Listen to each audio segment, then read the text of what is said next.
Stop trying to fix your internal nature. Stop trying to improve the old you.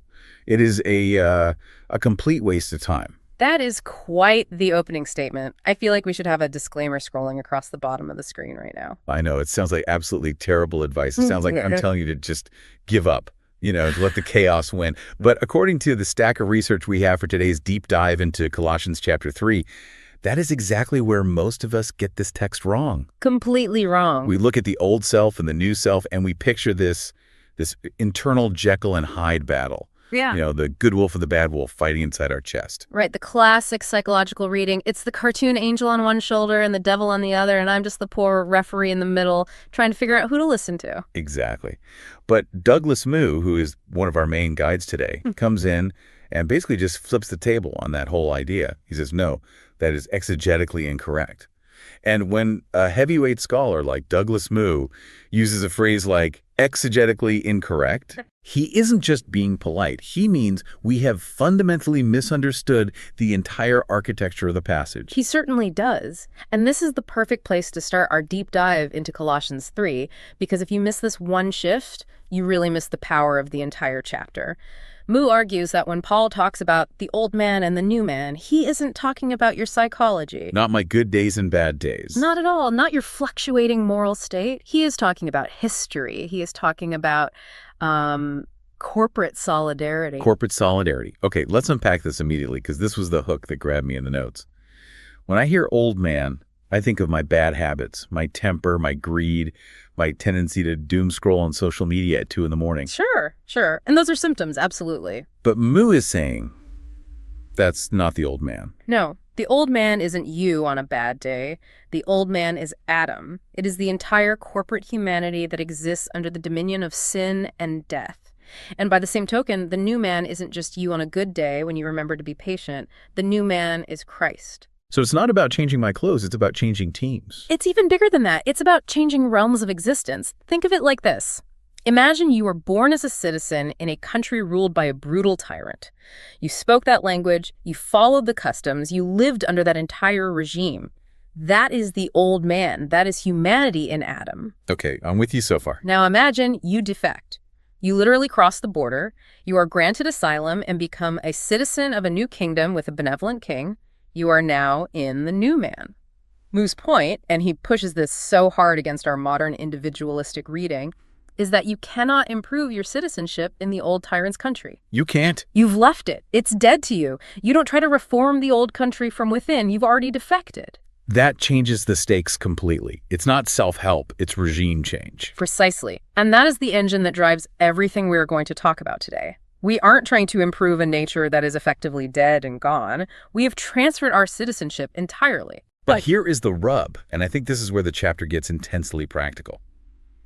If I've transferred my citizenship, why do I still speak the old language sometimes? Right. Why do I still act like I live under the tyrant? And that is the central question of Colossians 3. That is the tension between what we call the indicative, who you are in status, and the imperative, what you must now do in practice. Well, let's dive straight into that tension. We are looking at Colossians chapter 3 today. We've got 3 heavy-hitter commentaries guiding us. F.F. Bruce, the classical exegete, James Dunn, who is just brilliant on the historical and Jewish background, and of course Douglas Moo, who is a powerhouse on biblical theology. The real dream team of scholarship. And we are going to walk through this chapter verse by verse, looking at the heavenly mindset, the killing of the old ways, the new community, and those famous or maybe infamous household codes. But first, we need to place this chapter in the letter as a whole. We are making a massive shift right here. A huge... Chapters 1 and 2 were the indicative. Right. You are filled in him. You were buried with him. You were raised with him. It's all statements of fact. And now chapter 3 hits us with the imperative, therefore, do this. That one word, therefore, in verse 1, the Greek word on, is doing so much heavy lifting. It is the hinge of the entire letter. Douglas Moo points out, and it's a critical point, that the ethics of chapter 3 are entirely, 100% dependent on the theology of chapter 2. Explain that dependency, because, usually people skip the theology to get to the practical stuff. It's a huge mistake. Think of it like a marriage. Chapters 1 and 2 are the wedding ceremony. They're the vows, the signing of the certificate. That's the indicative. You are married. It's a done deal. You can't be more married than you are the moment you sign that paper. Right. The status is locked. It's a legal and spiritual reality. Exactly. But chapter 3 is the actual living out of that marriage day by day. If you ignore your spouse, if you live like a bachelor, you are denying the reality of the certificate you signed. Douglas Moo argues that the imperative, the command to love and cherish, is entirely based on the indicative, the fact that you already said, I do. You don't love your spouse in order to get married. You love them because you are married. You've got it. That is a crucial distinction. It prevents this whole list of rules in chapter 3 from becoming just another form of legalism. It's not about earning God's favor. It's about living out the reality of a favor you've already received. Moo calls this section the positive elaboration of the negative warnings back in chapter 2, right? Yes, that's his phrase. Remember, in chapter 2, Paul was playing defense. He was telling them what not to do. Don't let people judge you. Don't worship angels. Don't submit to these harsh ascetic rules. Right, the do not handle, do not taste, do not touch section. Exactly. That was the negative defense. Now, Paul pivots to the positive offense. Instead of just avoiding false teachers, the believer must now actively focus their entire life on this heavenly dimension. Now, before we get into the verses themselves, James Dunn points out something really interesting about the genre here. He uses the word paranesis. Yes, paranesis basically just means general ethical exhortation. It's a fancy academic word for moral instruction.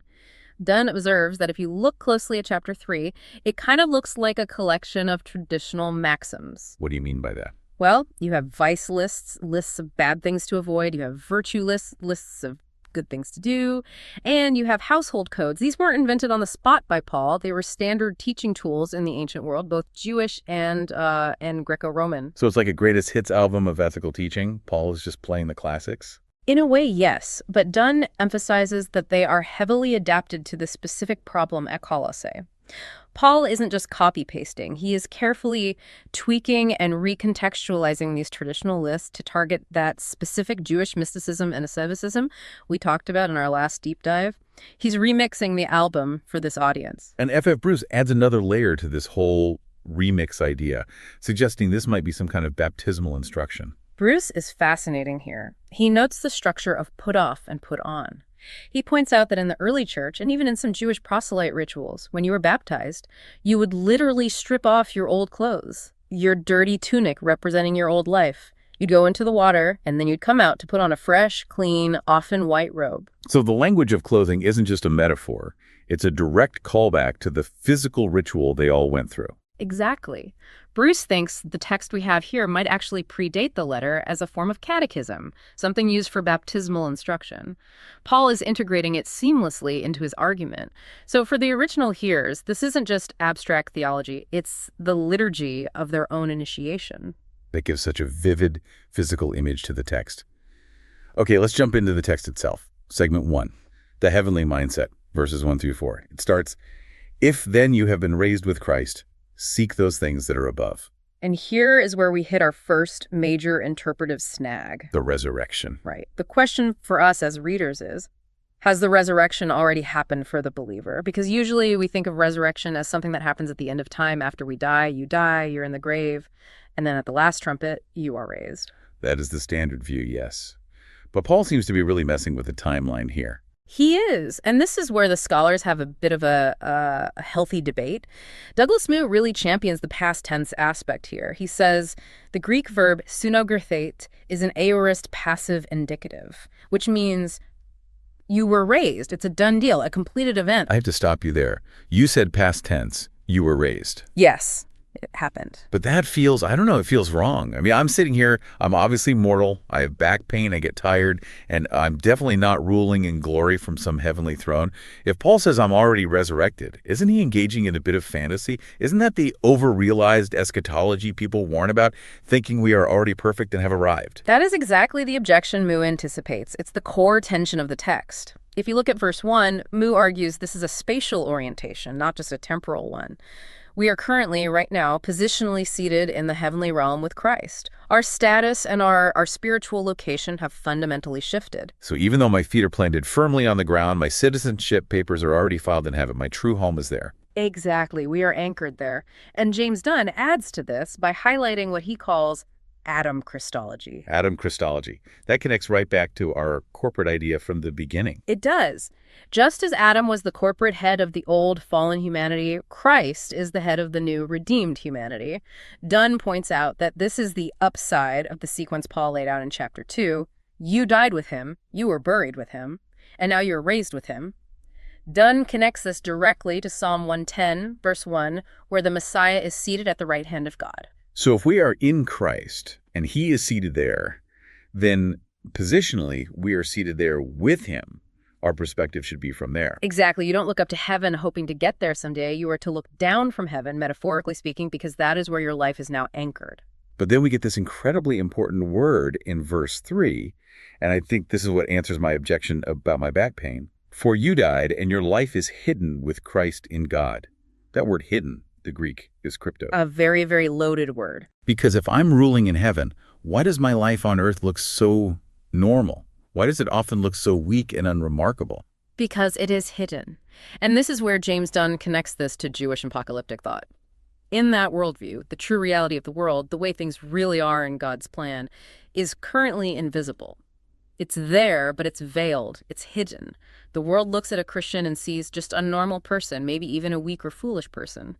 But the true reality of their resurrected life is hidden away and will only be unveiled. The Greek is phaneroo, at the end of time when Christ returns. So it's like we are undercover agents. Our true rank and identity are hidden from the world. That's a good analogy. Imagine a resistance fighter in an occupied country during a war. To everyone else, they look like a baker or a mechanic, but their true identity is a captain in the liberating army. That identity is absolutely real, but for now, it has to be hidden for strategic purposes. And Mu adds a nuance of safety or security to this idea of being hidden, right? He does. He points to places like Psalm 27, verse 5, the idea of being hidden in a fortress, safe from enemies. So hidden with Christ doesn't just mean invisible, it means secure. Your life is safe. It's impervious to the attacks of the elemental spirits that the Colossian false teachers were so afraid of. That is huge. If your life is locked away in the vault of heaven with Christ, then no demon, no astrological fate, no human philosophy can touch your ultimate identity and security. Precisely. And this leads to the core theological significance of this whole section, the already not yet tension. We already have a new status. We are secure. That's the already. We are hidden, but we are not yet glorious. We are not yet fully revealed. That's the not yet.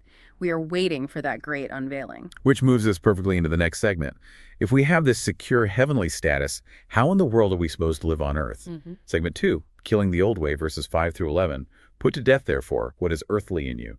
Or as some translations say, your members which are on the earth. This is fierce, violent language. The Greek is nekros. It sounds like necro, like death.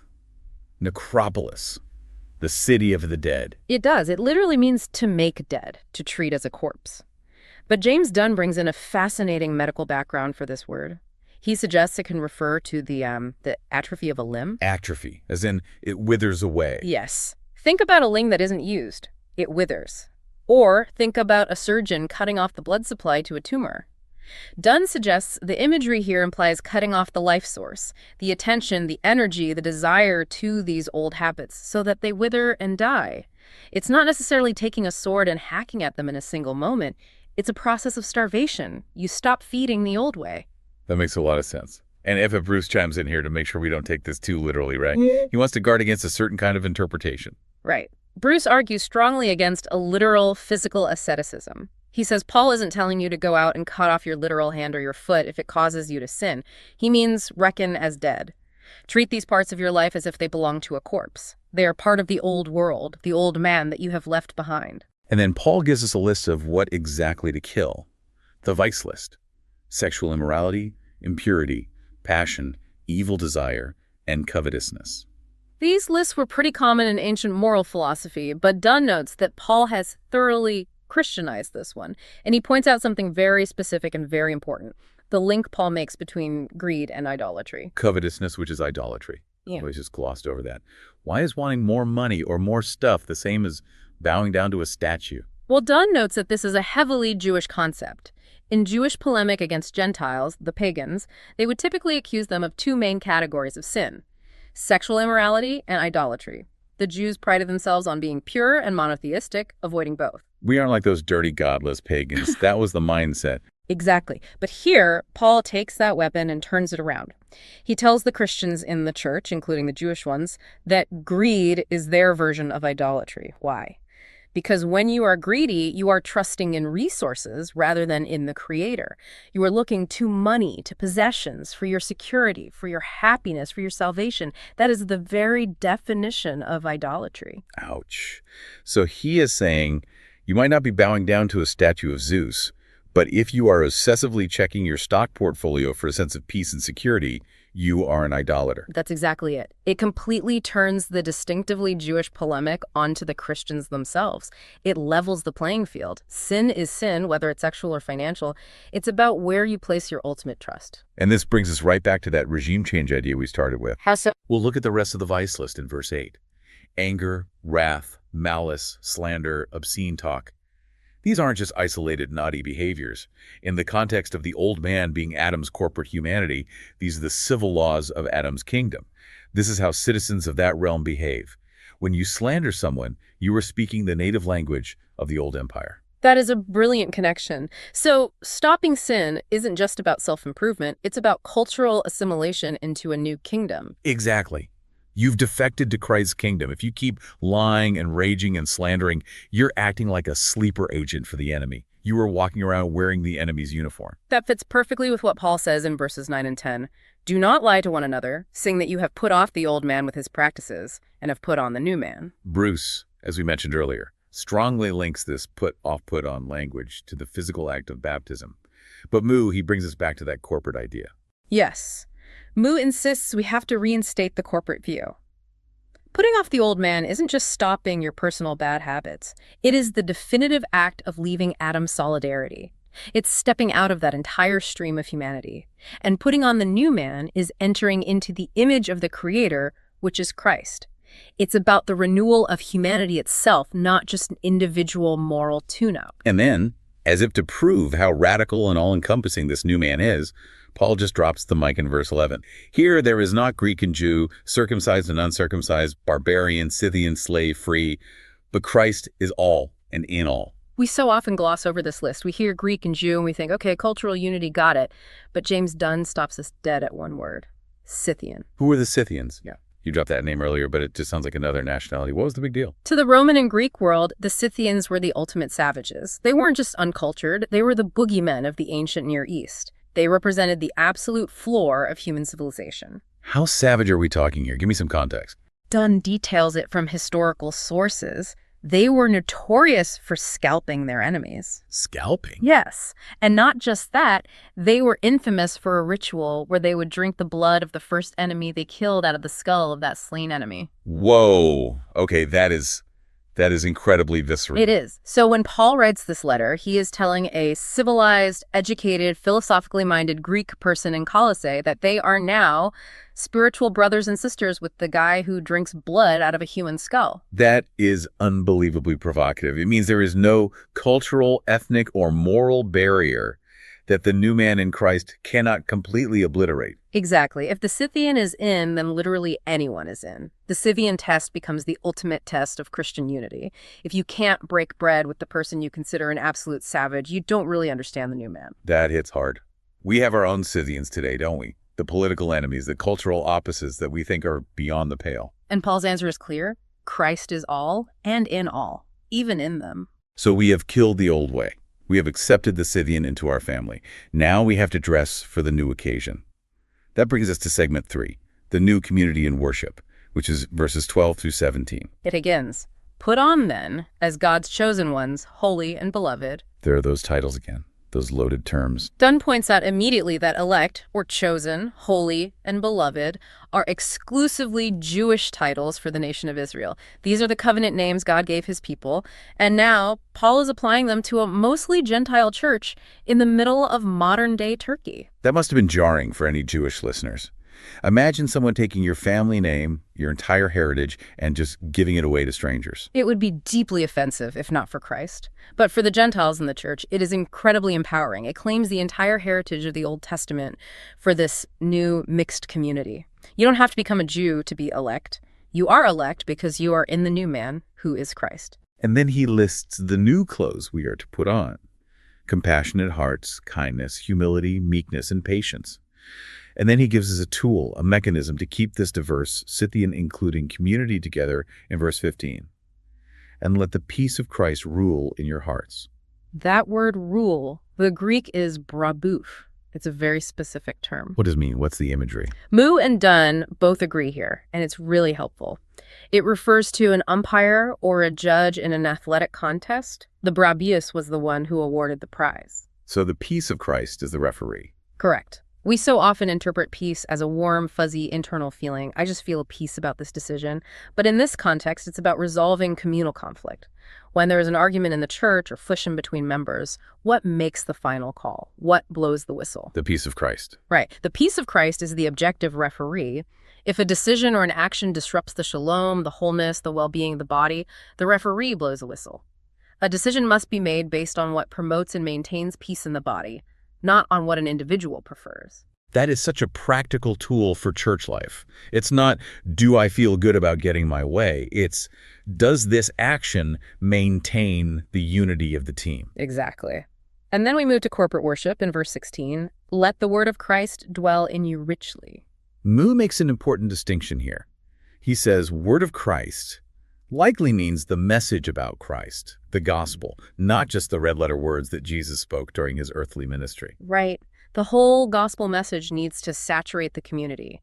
And notice how it dwells, teaching and admonishing one another in all wisdom, singing psalms and hymns and spiritual songs. Dunn points out something interesting, or rather something that's missing, in the leadership structure here. He notes the complete absence of it. There is no mention of a bishop or a priest or a lead pastor in this verse. The teaching and admonishing are mutual. It is done by the whole assembly to one another. So the congregation is both the choir and the preacher. In a very real sense, yes. The singing isn't just vertical worship directed to God. It is horizontal teaching directed to one another. When we sing theologically rich hymns and songs, we are instructing each other in the word of Christ. That puts a lot of responsibility on the person sitting in the pew. You aren't just a passive audience. You are an active instructor. It absolutely does. It fits perfectly with that corporate new man image. Every single part of the body has a role in ministering to the other parts. Okay, now we arrive at the section that, let's be honest, makes most modern readers the most uncomfortable. Segment 4. The household codes, or as the scholars call them, the Haustafilm. This is verses 18 through 4.1. Wives submit, husbands love, children obey, slaves obey. This is the elephant in the room of Colossians 3. It's a massive elephant, so let's break this down carefully. Let's start with the genre. F.F. Bruce identifies this as the Haustafel. Yes, that's Martin Luther's German term for household tables. Bruce notes that these kinds of codes were standard in Stoic and Jewish ethics. Aristotle wrote about them. The common wisdom of the day was that if you wanted a stable society, you needed stable households with clear lines of authority. So why does Paul include them? Is he just endorsing the patriarchal, slave-owning status quo of the Roman Empire? Is he basically saying, hey, Romans, look, we're normal. We have patriarchy and slavery too. Don't worry about us. That's the cynical reading, and it's a tempting one. But James Dunn argues that this has a vital apologetic function. Remember, Christians were viewed with intense suspicion. They were calling Jesus Lord, which sounded a lot like treason against Caesar. They were meeting in secret, sometimes at night. People accused them of all sorts of subversive and immoral things. They were seen as a threat to the fabric of society. So by including these codes, Paul is saying, look, we aren't anarchists. We believe in order and structure. We aren't trying to tear down the family. Exactly. It shows the Roman world that Christians actually support the family structure, but, and this is the huge but that changes everything, Paul gives these standard codes a massive Christian twist. Okay, what's the twist? Because on the surface, it looks pretty standard. The first twist is reciprocity. Moo emphasizes this heavily. In ancient codes, you typically only address the subordinate. You tell the wife what to do, the child what to do, and the slave what to do. You rarely, if ever, tell the husband, the father, or the master that they have moral obligations to those under them. But Paul addresses the husbands and the masters directly as moral agents with responsibilities. He does. He treats the wives and slaves not as property to be commanded, but as moral agents who can choose to submit and obey. And the second twist, which Dunn notes, is that the phrase "in the Lord" appears 7 times in this short section. That completely reorients the motivation for everything. You don't submit because society says so or because your husband is just a great guy. You do it as fitting in the Lord. Let's look at the husbands and wives section specifically. Mu makes a critical linguistic distinction. The wives are told to submit. The Greek is hypotassa, which implies a voluntary ordering of oneself under another, but the children and the slaves are told to obey, hypokoush. Those are different Greek words with different nuances. And what about the command to husbands? Husbands, love your wives. This is revolutionary. Mu notes that no other ancient household code commands husbands to love, and the word is agape, their wives. They might be told to rule them well or provide for them, or not to treat them harshly, but to love them with the self-sacrificial, others-centered love of God. That was unheard of. It was a radical command. It completely changes the dynamic from a simple hierarchy of rule and obey to a reciprocal relationship of serve and respect. Precisely. The power dynamic is completely subverted from within. Now for the hardest part. Slaves and masters. Verse 22. Slaves, obey in everything your earthly masters. We have to read this in its immediate historical context. All our commentators, Bruce, Dunn, and Mu, are unanimous in linking this directly to the Onesimus situation. Right. Onesimus was the runaway slave mentioned in the letter to Philemon, which we know was sent at the same time and with the same messenger as this letter to the Colossians. Exactly. So you have to imagine the scene. This letter is being read aloud in the house church at Colossae, which probably meets in Philemon's home. And Onesimus, the runaway slave, is probably standing right there, having returned with the messenger to Tychicus. And Philemon, his master, is also standing right there. The tension in that room must have been incredible. Unbelievably thick. I get the historical context, but I have to be honest, it's still incredibly hard to read slaves, obey your masters, and not feel a pit in my stomach. Even if Onesimus is standing there, Paul isn't explicitly telling Philemon to set him free in this letter. He's telling Onesimus to obey. Is Mu really letting Paul off the hook here? Is he just endorsing a terrible, evil system? It's a completely fair and necessary pushback, and we have to be careful not to sanitize the text to make ourselves feel better in the 21st century. Mu is clear that Paul isn't leading a political revolution here. He isn't Spartacus, calling for a violent slave revolt. He's doing something far more subtle, but arguably more dangerous to the institution of slavery in the long run. How so? What is he doing? He regulates slavery under the supreme lordship of Christ. First, he warns slaves not to use their new spiritual freedom as an excuse for shoddy work. Don't just work when the boss is watching, but work with sincerity of heart, fearing the Lord. But then he turns to the masters in chapter 4, verse 1. Masters, treat your slaves justly and fairly, knowing that you also have a master in heaven. That levels the playing field again. It's the same move he made with the vice lists. It is. Mu points out that this is a shocking reminder to the master that he is, in fact, also a slave to Christ. It absolutely destroys the pagan idea of ultimate autonomous ownership. You might have a legal Roman document saying you own this person, but in the ultimate reality of God's kingdom, you are both fellow slaves of the same heavenly master. And Dunn adds that slaves are treated here as responsible individuals. Yes, this is crucial. Paul addresses them directly. He invites them to see their work, even their forced labor, as an act of worship to Christ. He dignifies their labor in a way the Roman world never would have. He makes them moral agents accountable to God, not just property accountable to a master. So it's the difference between trying to use an axe to chop down the rotten tree of slavery from the outside, which might crush everyone standing nearby, and instead planting a seed of the gospel at its root that will ultimately rot the entire tree from the inside out. That is the Christian twist on the Hostafim. It looks traditional on the outside, but inside it is rewired with the explosive, subversive power of the gospel. If you truly begin to treat your slave as a beloved brother in the Lord, as Paul tells Philemon to do, the entire institution of slavery cannot survive. It becomes morally and theologically impossible. This has been an incredibly dense and challenging chapter. Yeah. Let's step back for a moment and look at our guides. We've been citing Dunn, Bruce, and Mu throughout. How would you characterize their different approaches, their different vibes in this chapter? It's a really great and complementary mix. James Dunn is definitely the historian of religion. He is constantly looking for that Jewish Hellenistic tension in the background. He sees almost everything, the vice lists, the concept of hiddenness, the titles like elect through the lens of Jewish apocalypticism, and the specific Colossian philosophy. He always wants to know what was happening in the synagogue down the street. And he's the one who really pushes that Adam Christology. Yeah. He is. He is always connecting this idea of the new man back to Christ as the true image of God, restoring what was lost in Adam. Okay, then we have F.F. Bruce. Bruce is the classical exegete. He is very strong on the historical setting, but his real focus is on the baptismal liturgy. He's less speculative than Dunn. He tends to ground his interpretations in standard Pauline usage across the canon and in the established tradition of the Hostafel. He's very technically precise with the Greek grammar, like when he carefully explains that members in verse 5 doesn't mean we're supposed to literally cut off our hands. And finally, Douglas Moo. Moo is the biblical theologian. For Moo, the master key that unlocks everything is union with Christ. He is the one who pushes hardest against that individualistic psychological reading that we started with. He is really the one driving home the point that this is a corporate transfer of realms from Adam to Christ. He's also incredibly careful with verb tenses, like insisting on the past tense reality of the believer's resurrection, in part to defend the integrity and Pauline authorship of the text against critics. They really do complement each other perfectly. One gives you the cultural and religious background, one gives you the grammar and liturgical setting, and one gives you the overarching theological architecture. It's a full exegetical meal. Okay, it's time for the big idea. We need to try and summarize the entire argument of Colossians 3 in one single sentence.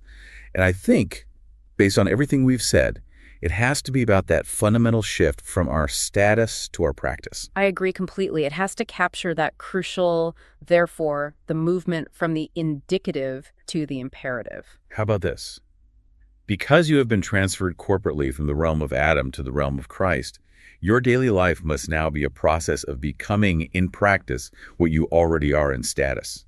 A new humanity ruled by the peace of Jesus. That sums it up perfectly. You are new, now become what you are. That's the whole message. So how do we bridge this to today? We aren't worried about Scythians scalping us, and hopefully none of us are dealing directly with chattel slavery in our churches. But the core principles are timeless. They absolutely are. First, let's think about the application of putting off sin. We need to move beyond the simple command to be nice. Right. This is not just moral self-help. It's about the uniform. Think about it. If you are a soldier who has been conscripted into the army of Christ, but you are still walking around wearing the old, tattered uniform of the army of Adam, the uniform of greed, rage, lying, you are out of uniform. It's not just that you are being naughty, it's that you are wearing clothes that no longer belong to you. You are impersonating a dead man. That is a really powerful mental shift. When I get angry or greedy, I'm not just slipping up. I'm literally putting on my old dead clothes. Exactly. Take them off. They don't fit you anymore. They belong to a past life. Okay, second application. The umpire of peace. This is so intensely practical for church boards, for leadership teams, or even just for families. Yeah. When you are arguing about the budget or the style of worship music or where to go for vacation, stop and ask the question, what does the umpire say? Does this decision, does this action promote the wholeness, the shalom of the body? Right. If I win this argument, but in the process I destroy the relationship, the umpire has called a foul.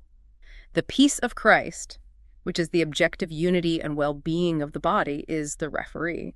We need to learn to respect the whistle, even if it means we don't get our way. And finally, work is worship.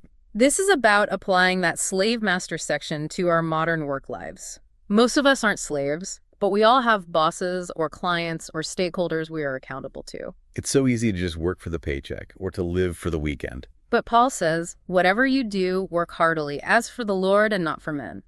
The actual ultimate master of your spreadsheet or your construction project or your classroom is Christ. This insight sanctifies the mundane. You aren't just filing papers or writing code, you are serving the King of the universe. That changes Monday morning completely. It really does. It integrates your so-called spiritual life with your so-called secular life. In this worldview, there is no secular life. It's all Christ's. We have covered a lot of ground, from the corporate transfer out of Adam and into Christ, to the shocking inclusion of the Scythian savage, to the peace of Christ as the umpire. As we wrap up our deep dive today, what is the final thought, the final question we should leave our listener with? I want to go all the way back to that idea of being hidden. Paul says in verse 3, your life is hidden with Christ in God. It's a comforting thought, but it's also a deeply challenging one in our culture. It really is. And it raises a provocative question for all of us. If Paul says your true resurrected life is currently hidden with Christ, are you trying too hard to make your spiritual life visible and impressive to others right now? Ooh, that hits home. We live in a world of constant self-promotion and personal branding. We do. We want to be seen. We want our virtue to be signaled, our good deeds to be noticed. But Paul says the deepest reality of who we are is hidden. What would it look like to be content with being hidden? To do the right thing, to kill the old sin, to love your spouse, to do your work with excellence, even if absolutely no one sees it but Jesus. To be content with anonymity until the great unveiling. Exactly. What would it look like to truly trust that the glory is coming so you don't have to desperately try and manufacture it for yourself right now? That is something to chew on for the rest of the week. Next time, we are finishing the book, we'll look at chapter 4, Paul's instructions on prayer, on wisdom toward outsiders, and that famous roll call of friends, and maybe some enemies. Yeah. That concludes the letter. It's going to be a great way to finish. Thanks for diving deep with us. We'll see you in chapter 4.